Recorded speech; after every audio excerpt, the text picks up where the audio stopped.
Hi everyone, it's Adele from REEP.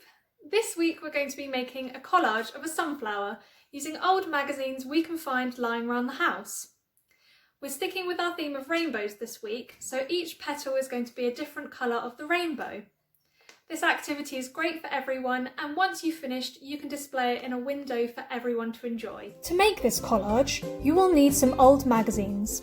I've got some old gardening magazines, but any will do. You will also need a pencil and black marker pen, a piece of cardboard, whatever shape or size you like, and finally some glue. PVA or a glue stick will do. Start by flicking through your magazines, looking for blocks of colour and rip them out.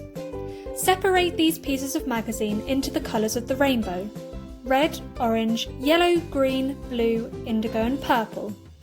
You should also collect pieces of brown magazine to fill in the centre of the sunflower.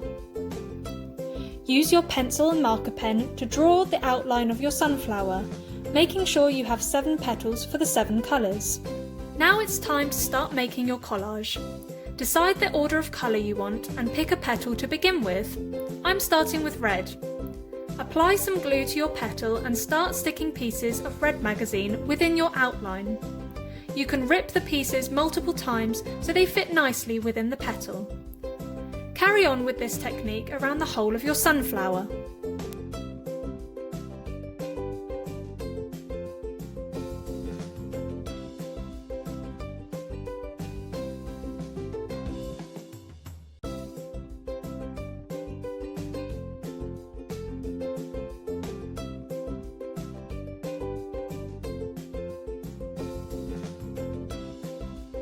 Once all the petals are filled in, begin to fill in the centre of the sunflower with your brown pieces of magazine.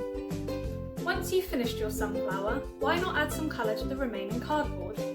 I've painted mine, but you could do something different, such as cover it with more pieces of magazine. Just make sure the background colour is neutral, like white or black, so that your rainbow colours really stand out. Then pop it in a window for everyone to see and enjoy.